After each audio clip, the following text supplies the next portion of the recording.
Hi. Pregnant விமென்ஸ்க்கு உடல் உபாதைகள் இருக்கிறது ரொம்ப சகஜமான ஒரு விஷயம். இதுக்காக டாக்டர்ஸே ப்ரிஸ்கிரைப் பண்ண ஒரு மருந்து, அதனால் அந்த ப்ரெக்னென்ட் விமென்ஸோட குழந்தைகள் ஊனமாக பிறந்தாங்க. அதுக்கு காரணம் தாலிடோஇமைட் அப்படின்னு சொல்லக்கூடிய ஒரு மருந்து தான். 1950களில் இந்த மருந்தை உலகளாவிய எல்லா ப்ரெக்னென்ட் விமென்க்கும் கொடுத்துருக்காங்க. ஆனால் இதோடைய ப்ராப்ளம் என்ன அப்படின்னு அந்த டைமில் அவங்க யாருக்குமே தெரில. இதனுடைய காரணம் என்ன அப்படின்னா, அந்த மருந்து ரெஸ்மிக் மிக்சராக இருந்திருக்கு. ரெஸ்மிக் மிக்சர் அப்படின்னு சொன்னால் அந்த காம்பவுண்டில் ஒரு கைரல் சென்டர் இருந்திருக்கு. அந்த கைரல் சென்டர் இருந்தாலே 2 என்ஷியூமர் பாசிபிலிட்டிஸ் இருக்கும். ஓகேவா?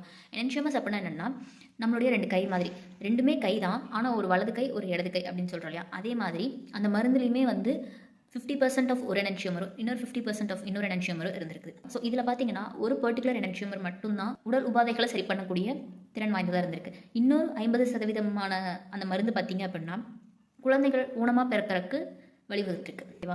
இதனால் 1970களில் ரிசர்ச்சர்ஸ்க்கு தெரிஞ்சது கைரலிட்டி அப்படின்றது எவ்வளோ முக்கியம், இதனால் அது ஒரு மருந்தாக நம்ம வந்து உள்ளே எடுத்துக்கிறப்ப அது எவ்வளோ பெரிய பாதிப்பை ஏற்படுத்தும் அப்படின்றதும் நம்ம அப்போ தான் தெரிஞ்சுக்கணும்.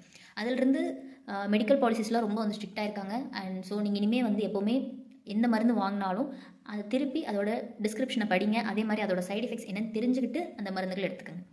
இந்த வீடியோ உங்களுக்கு யூஸ்ஃபுல்லாக இருந்தால் என்னை ஃபாலோ பண்ணிக்கோங்க. இதே மாதிரி நிறைய கண்டென்ட்ஸை நம்ம பேசலாம்.